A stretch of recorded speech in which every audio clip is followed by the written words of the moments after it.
Hello, I'm Jake Tapper in Washington, D.C., where the state of our union is reeling. A wild week in American politics as Donald Trump becomes the presumptive Republican nominee following the surprise dropout of his rival Ted Cruz. And then this shocker, which played out live right here on CNN.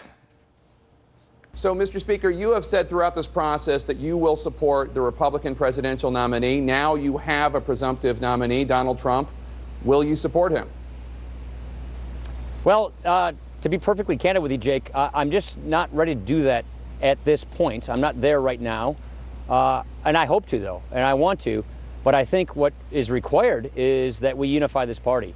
And I think the bulk of the burden on unifying the party will have to come from our presumptive nominee. But what you're saying is a fairly dramatic announcement that the Speaker of the House cannot, as of now, support his party's nominee for president. Is there something specific that he has done or said that has brought you to this moment? Well, like I said, I hope to support our nominee. I hope to support his candidacy fully, and I want to do that. But right now, I got to tell you, Jake, just being candid with you, at this point, I'm just not there right now.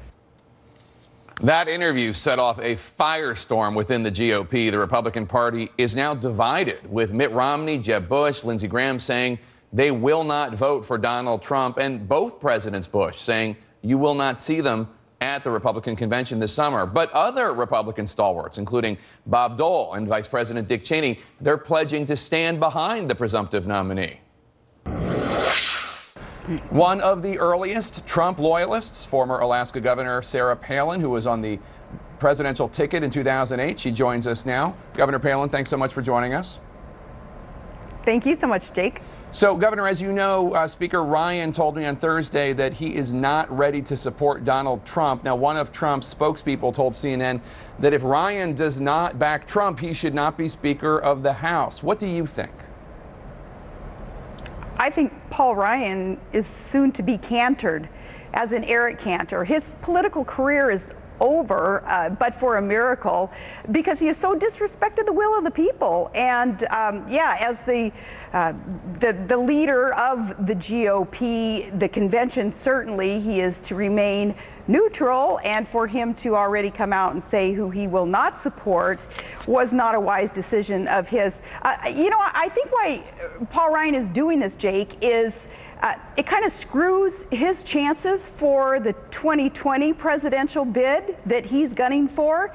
If the GOP were to win now, that wouldn't bode well for his chances in 2020, and that's what he's shooting for. So a lot of people with their never Trump or not right now Trump mantra going on, they have their different reasons. I think that one is Paul Ryan's reason. Well, specifically, when you talk about him being Eric Cantored, Eric Cantor was the House Majority Leader who was challenged in the primary by a conservative candidate who got a lot of grassroots support, and that was a big surprise. Paul Ryan is facing a challenge in the Republican primary in Wisconsin. The primary is coming up. It's August 9th. The candidate is, I believe his name is Paul Nehlen. Are you planning to support his challenger? Well, that's a good question, seeing as I haven't even got to call him and tell him that I'm supporting him. But yes, I will do whatever I can for Paul Nehlen. This man is a hard-working guy, so in touch with the people. Paul Ryan and his ilk, their problem is they have become so disconnected from the people whom they are elected to represent, as evidenced by Paul Ryan's refusal to support the GOP front runner that we just said he's our man.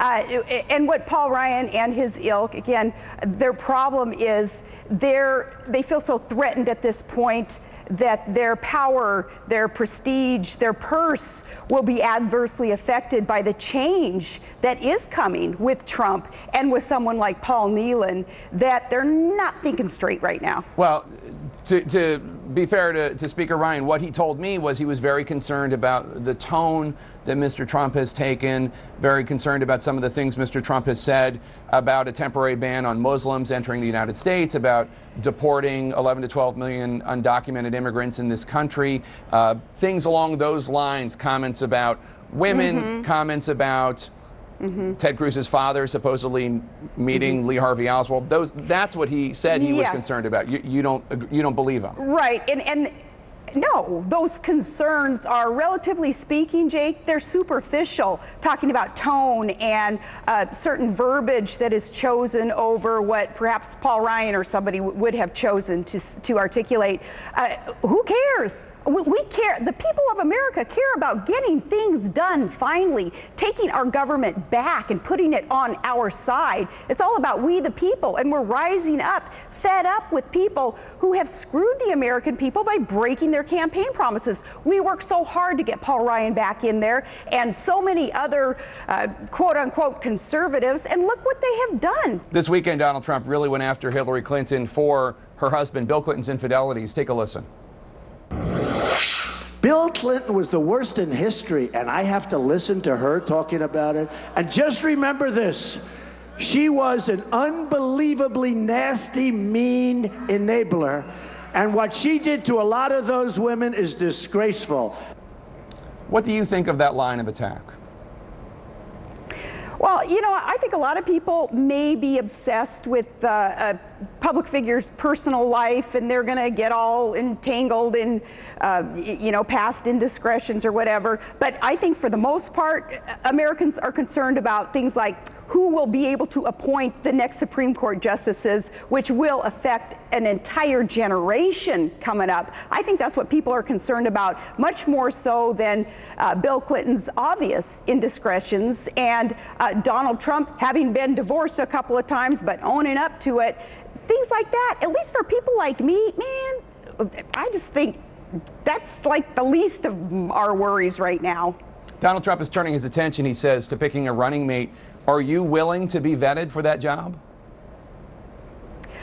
I think I'm pretty much as vetted as anybody in the country could be vetted already. So I think there are so many other great people out there in America who can serve in this position. I think if someone wanted to choose me, they already know who I am, what I stand for. They wouldn't be in for any surprises. So if he wanted to talk to you about the gig, your phone is right there. Well, I want to help and not hurt. And I am such a realist that I realize there are a whole lot of people out there who would say anybody but Palin. I wouldn't want to be a burden on the ticket. And I recognize that in many, many eyes, I would be that burden. So, you know, I just want the guy to win. I want America to win. And I don't know if I'd be the person that would be able to help him win, Jake. A lot of Republicans are worried about Trump's poor standing with women voters, which is why I ask about whether or not he should put a woman on the ticket. According to a Gallup poll conducted last month, as I'm sure you know, 7 in 10 voters women voters have an unfavorable view of Mr. Trump. Take a listen to something he said this week. All of the men, we're petrified to speak to women anymore. We may raise our voice. You know what? The women get it better than we do, folks. All right? They get it better than we do. As a very prominent female supporter of Donald Trump, do you wince when he says things like that? Heck no. I'm like, Trump, you know, you're saying what a lot of other people are thinking. He just happens to be the most candid about it in a public arena than most Americans are used to. So no, I don't wince. And I know the man, and I've known him for years, and I so appreciate that he has great respect for women. He listens to the sharp, confident women in his lives, his wife, his daughter, those who surround him in business. He listens to even, you know, Joe Blow, hockey mom from Wasilla, if I have an idea that would perhaps make sense with his conservative agenda. No, I know the man, and I respect him because he respects women. Let's talk about Latino voters for a second. Senator John McCain, your former running mate, has publicly maintained that Donald Trump, he doesn't think will have much of an impact on McCain's campaign for re-election in Arizona. But behind closed doors, McCain was caught on tape expressing concern that Trump might damage his re-election chances. Take a listen.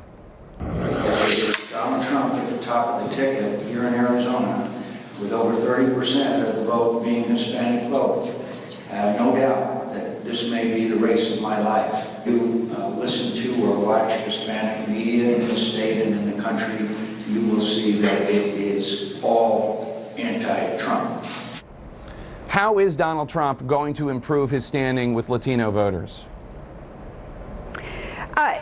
I give a lot more credit to Latino voters than perhaps the mainstream media would in just assuming that they have kind of a herd mentality and are all going to go to one candidate over another. Latinos, for the most part, hardworking, independent people who just want to be able to have a good job. Those who are here legally and will follow the rules that America has set forth, they want to work hard and provide for their family.